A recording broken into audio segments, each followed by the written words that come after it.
साथियों नमस्कार। मध्य प्रदेश के अनियमित आउटसोर्स कर्मचारियों को लेकर इस वक्त की बहुत ही महत्वपूर्ण जानकारी मिल रही है।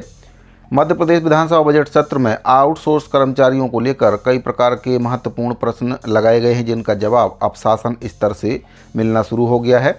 और भी कई प्रकार की महत्वपूर्ण जानकारियां मध्य प्रदेश के अनियमित कर्मचारियों से संबंधित मिल रही हैं, जिसको बारी बारी से आपको इस वीडियो के माध्यम से बताऊंगा। आपसे निवेदन है कि अगर पहली बार आप चैनल पर आए हैं तो चैनल को सब्सक्राइब जरूर करें, बेल आइकन को प्रेस करके उसको ऑल पर सेट करके रखें, जिससे आपको कर्मचारियों से संबंधित जो जानकारी है लगातार इस चैनल के माध्यम से मिलती रहे। तो साथियों, मध्य प्रदेश विधानसभा बजट सत्र में आउटसोर्स अनियमित कर्मचारियों के वेतन संबंधी कई प्रकार के प्रश्न लगाए गए हैं। उनकी नियुक्ति को लेकर भी कई प्रकार के प्रश्न लगाए गए हैं। उनकी जॉब सुरक्षा को लेकर भी कई प्रकार के प्रश्न शासन से पूछे गए, जिसको लेकर अब शासन स्तर से उत्तर आना शुरू हो गया है। तो मैं आपको सभी जानकारियों के बारे में एक एक करके बता देता हूं। सबसे पहले बात करते हैं आउटसोर्स कर्मचारियों से संबंधित जो प्रश्न लगाया गया था उसका जवाब शासन स्तर से क्या कुछ दिया गया है। तो साथियों, अब देख सकते हैं ये प्रश्न आपका लोक निर्माण विभाग के संबंध में लगाया गया है। इसमें उत्तर भेजने का अंतिम दिनांक है 5/3/2025, वर्ग है 4, सदन में उत्तर देने का दिनांक है 17/3/2025। विषय है आउटसोर्स कर्मचारियों की जानकारी। अतारांकित प्रश्न क्रमांक 1535 है। श्री सचिन सुभाष चंद्र यादव जी के द्वारा प्रश्न पूछा गया है। क्या लोक निर्माण मंत्री महोदय यह बताने की कृपा करेंगे कि विभाग में आउटसोर्स कर्मचारियों की नियुक्तियां की गई हैं? अगर हाँ, तो नियुक्तियों का क्या मापदंड है? क्या किसी निजी एजेंसी के द्वारा नियुक्तियां की जा रही हैं? यदि हाँ, तो एजेंसी का विवरण। लोक निर्माण विभाग में काम करने वाले सैडमैप के द्वारा नियुक्त किए गए समस्त आउटसोर्स कर्मचारियों को समय पर वेतन भुगतान किया जा रहा है? अगर हाँ, तो प्रति माह किस दिनांक तक किया जा रहा है? मध्य प्रदेश के संकल्प पत्र के बिंदु क्रमांक 81 आउटसोर्स पर कर्मचारियों को केंद्र के समान वेतन और संविदा का लाभ दिए जाने का उल्लेख किया गया है। अगर हाँ, तो विभाग के द्वारा संकल्प पत्र पर क्या कार्रवाई की गई है? श्रम विभाग के द्वारा बोनस भुगतान के कोई निर्देश जारी किए गए हैं? अगर हाँ, तो विभाग के द्वारा वर्ष 2021 से प्रश्न दिनांक तक कितने कर्मचारियों को इसका लाभ दिया गया है? क्या लोक निर्माण विभाग में पूर्व से काम करने वाले आउटसोर्स कंप्यूटर ऑपरेटर को वर्ष 2020 के बाद किसी अन्य पोस्ट पर आउटसोर्स के माध्यम से परिवर्तित किया गया है? इसके लिए निर्धारित योग्यता मापदंड एवं वेतन का विवरण क्या है? क्या इस हेतु शासन से अनुमति प्रदान की गई है? यदि हाँ, तो आदेश की प्रति उपलब्ध कराई जावे। इसका उत्तर दिया गया है लोक निर्माण विभाग के जो मंत्री हैं उनके द्वारा विधानसभा तारांकित प्रश्न क्रमांक 1535 द्वारा श्री सचिन सुभाष चंद्र यादव जी के द्वारा लगाया गया था। इसका उत्तर है पहला है जी हाँ। इस संभाग के अंतर्गत सैडमैप के माध्यम से 2 कंप्यूटर ऑपरेटरों की नियुक्तियाँ की गई हैं। नियुक्ति के मापदंड एवं एजेंसी की जानकारी वरिष्ठ कार्यालय से संबंधित है।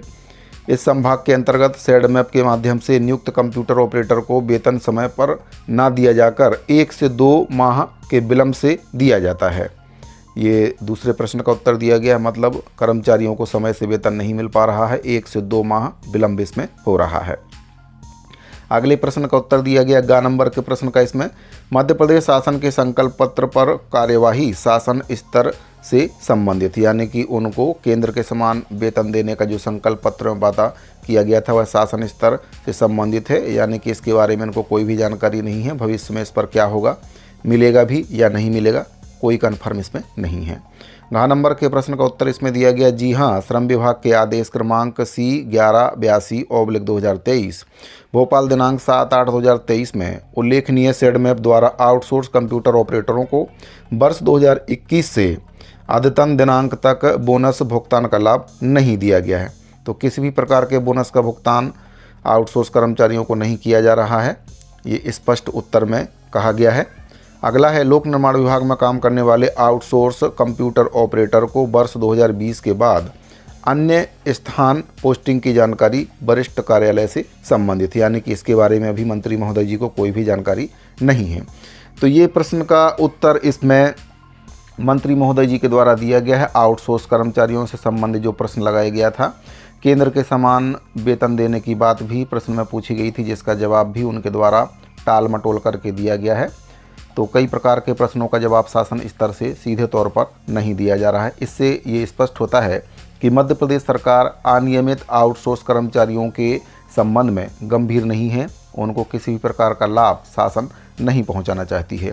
अब बात कर लेते हैं वेतन संबंधी। एक प्रश्न पूछा गया था सरकार से, उसका जवाब दिया गया है कि जो वेतन कर्मचारियों को दिया जा रहा है, आउटसोर्स कर्मचारियों को, शासन स्तर से क्या जवाब दिया गया हो, वर्तमान में क्या उतना वेतन कर्मचारियों को मिल रहा है या नहीं मिल रहा है, और अगर आउटसोर्स कर्मचारी वेतन बढ़ाने की मांग कर रहे हैं तो क्या वह मांग जायज़ है। तो सबसे पहले एक प्रश्न के बारे में मैं आपको बताना चाहूँगा, जो वेतन वृद्धि को लेकर लगाया गया था, या जो वेतन आउटसोर्स कर्मचारियों को मिल रहा है, कितना मिल रहा है, उसके बारे में लगाया गया था। सबसे पहले उसके बारे में आपको बता देता हूँ। तो साथियों, एक प्रश्न आप देख सकते हैं स्क्रीन पर, ये लगाया गया था। इसमें स्कूल शिक्षा विभाग से संबंधित प्रश्न है। आउटसोर्स से रखे गए कंप्यूटर ऑपरेटरों की जानकारी, तारांकित प्रश्न क्रमांक है ये। और इसमें ये पूछा गया था कि जो कंप्यूटर ऑपरेटर हैं उनको कितने वर्षों से आउटसोर्स पर रखा गया है, काम करने वाले आउटसोर्स कर्मचारियों का वेतन भुगतान प्रति माह किया जा रहा है और कितना वेतन इनको भुगतान किया जा रहा है, उसका विवरण संबंधित ऑपरेटरों को इससे अवगत कराया जा रहा है या नहीं कराया जा रहा है। यानी कि जो वेतन उनको मिल रहा है उसके बारे में क्या कंप्यूटर ऑपरेटरों को पता है कि कितना वेतन उनको दिया जा रहा है, इसके बारे में जानकारी इस प्रश्न के माध्यम से पूछी गई थी। तो साथियों, इस पे जो जवाब दिया गया है आप देख सकते हैं। इसमें एक सारणी आप स्क्रीन पर देख पा रहे होंगे। इसमें जो जवाब दिया गया है, इसमें कितना वेतन मिल रहा है उसके बारे में बताया गया है। तो विवरण आप देख सकते हैं कॉलम नंबर 1 में, कार्यालय सहायक level 3 MP con limited Bhopal संस्था का नाम, इसके माध्यम से इनको वेतन का भुगतान किया जा रहा है। संख्या है 20 और प्रति माह समस्त कर सहित इनको वेतन का भुगतान किया जा रहा है 29,572। इसी प्रकार से कुशल कंप्यूटर ऑपरेटर जो कि काम कर रहे हैं आउटसोर्स पर, MP कॉन लिमिटेड भोपाल के माध्यम से इनको वेतन दिया जाता है। 5 इनकी संख्या बताई गई है। 28,355 वेतन कुशल कंप्यूटर ऑपरेटर के लिए इसमें शासन स्तर से बताया गया कि इतना वेतन का भुगतान इनको किया जा रहा है। तो वास्तव में क्या इतना वेतन इन कर्मचारियों को मिल रहा है या नहीं मिल रहा है, और नहीं मिल रहा है तो फिर कितना वेतन मिल रहा है, इसके बारे में भी आपको मैं बताऊंगा। तो IT सलाहकार manager MP con limited Bhopal के माध्यम से इनको वेतन का भुगतान किया जा रहा है। संख्या 1 है 38,556।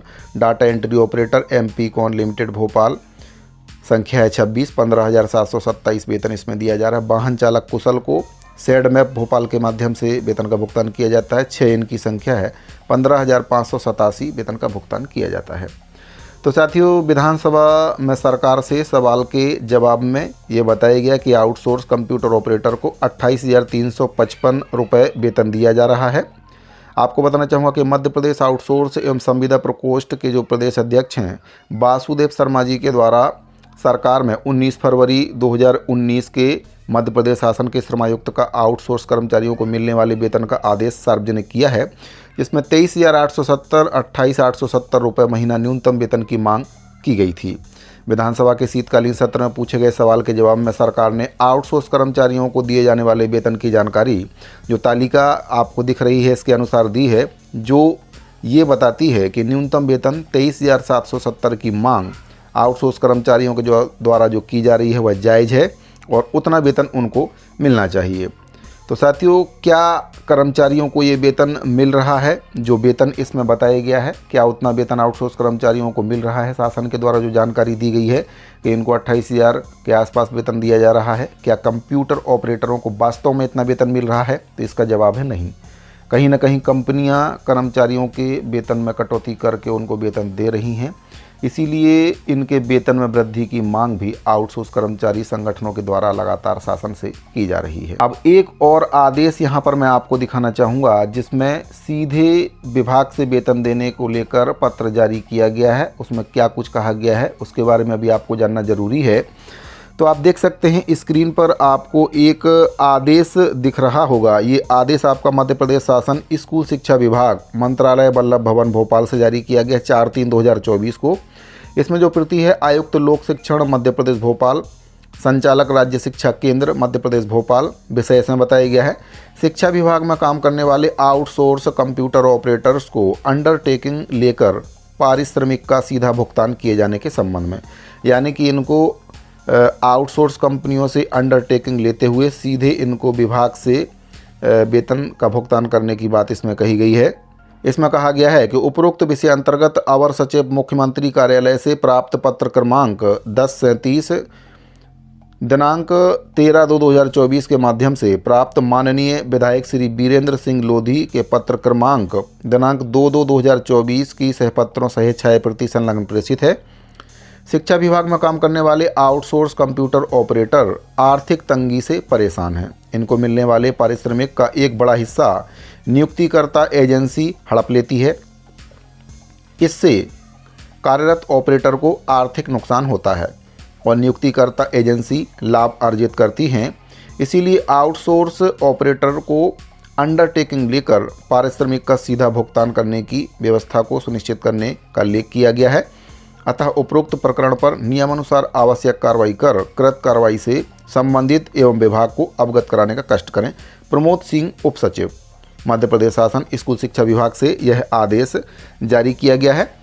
तो इस लेटर पर अगर आप प्रकाश डालेंगे तो इसमें जो पत्र जारी हुआ है सीएम कार्यालय से पीएस शिक्षा को, इसमें कहा गया है आउटसोर्स कंप्यूटर ऑपरेटर को अंडरटेकिंग लेकर विभाग से वेतन दें। वहीं पर पीएस शिक्षा ने डीपीआई आयुक्त से कहा, फिर डीपीआई आयुक्त ने डीईओ को लिखा है, फिर डीईओ ने संकुल प्राचार्य को इसको लेकर निर्देशित किया है। तो अगर सरकार चाहती तो जो सीधा आदेश है सीएम कार्यालय से आदेश जारी किया जा सकता था, लेकिन जो आदेश जारी किए जा रहे हैं घुमाने फिराने वाले आदेश जारी किए जा रहे हैं ताकि जो आउटसोर्स कर्मचारी हैं वे भ्रमित रहें, उनको ये लगे कि सरकार उनकी मांग पर कार्यवाही कर रही है। यानी कि पत्र किसी को लिखा जा रहा है, फिर दूसरा आदमी तीसरे आदमी को पत्र लिख रहा है, तीसरा आदमी चौथे आदमी को पत्र लिख रहा है और कहीं पर भी कोई कार्रवाई इसको लेकर नहीं हो पा रही है। यानी कुल मिलाकर सरकार टाल मटोल करने की स्थिति निर्मित कर रही है। आउटसोर्स कर्मचारियों की जो मांग है वह यथावत बनी हुई है। जो कर्मचारी हैं वे सीधे विभाग से वेतन देने की मांग कर रहे हैं ताकि जो आउटसोर्स एजेंसियां हैं उनको बीच से हटाया जा सके, सीधे उनको विभाग से वेतन मिल सके, ताकि एक जो मोटा हिस्सा वेतन का है वह उन एजेंसियों को मिलने से बच सके जिसके कहीं ना कहीं आउटसोर्स कर्मचारी हकदार हैं। तो शासन को चाहिए कि जितने भी आउटसोर्स कंप्यूटर ऑपरेटर हैं उनको सीधे विभाग से वेतन दे ताकि उनको अपने काम का सही दाम मिल सके। साथ ही वेतन वृद्धि की मांग जो आउटसोर्स कर्मचारियों के द्वारा की जा रही है वह जायज़ है और शासन स्तर से जो जवाब दिया जा रहा है कि वेतन कर्मचारियों को दिया जा रहा है, बढ़ा हुआ वेतन उसमें सारणी में बताया गया है, लेकिन कहीं ना कहीं वह वेतन कंप्यूटर ऑपरेटरों को वास्तव में ज़मीनी हकीकत अगर देखें तो उनको नहीं मिल पा रहा है। तो कंप्यूटर ऑपरेटरों की और आउटसोर्स कर्मचारियों की पूरे मध्य प्रदेश के अनियमित आउटसोर्स दैनिक वेतनभोगी कर्मचारियों की स्थिति काफ़ी दयनीय है। इस पर शासन को संज्ञान लेना चाहिए, बिचौलियों को बीच से हटाकर सीधे उनको विभाग से वेतन देना चाहिए और सरकार के द्वारा जो वादा अपने घोषणा पत्र में किया गया जिसको संकल्प पत्र का नाम दिया गया था कि आउटसोर्स कर्मचारियों को केंद्र के समान मानदेय या वेतन दिया जाएगा, जिस पर अभी तक कोई भी अमल सरकार नहीं कर पाई है, उस पर सरकार को अमल करना होगा और कर्मचारियों की स्थिति को बेहतर बनाते हुए उनको सुरक्षा भी सरकार को देना पड़ेगी ताकि वे अपना और अपने परिवार का जो भरण पोषण है अच्छे से कर सकें और तभी कर्मचारी भी अपनी क्षमता के अनुसार अच्छे से काम को कर पाएंगे, उनको अच्छा वेतन मिलेगा तो भी अच्छे से काम भी कर पाएंगे, क्योंकि जिस हिसाब से उनको वेतन अभी वर्तमान में दिया जा रहा है उससे कहीं ना कहीं उनका आर्थिक शोषण सरकार के द्वारा और एजेंसियों के द्वारा किया जा रहा है। तो इसीलिए एजेंसियों को हटाकर सीधे विभाग से वेतन सरकार को देने को लेकर सही कार्रवाई करना चाहिए, ना कि गोल मोल घुमाने वाले आदेश सरकार को जारी करना चाहिए। तो साथियों, उम्मीद करता हूं कि मध्य प्रदेश के अनियमित आउटसोर्स दैनिक वेतनभोगी कर्मचारियों को लेकर जो जानकारी प्राप्त हो रही थी वह आपको अच्छी लगी होगी। अगर आपको जानकारी अच्छी लगी हो तो अपने दूसरे साथियों को भी ये जानकारी शेयर जरूर करें। साथ ही चैनल को अगर आपने अभी तक सब्सक्राइब नहीं किया है तो चैनल को सब्सक्राइब जरूर कर लें। इस वीडियो फिलहाल इतना ही, मिलते हैं अगली वीडियो में। अभी के लिए दीजिए इजाज़त, धन्यवाद।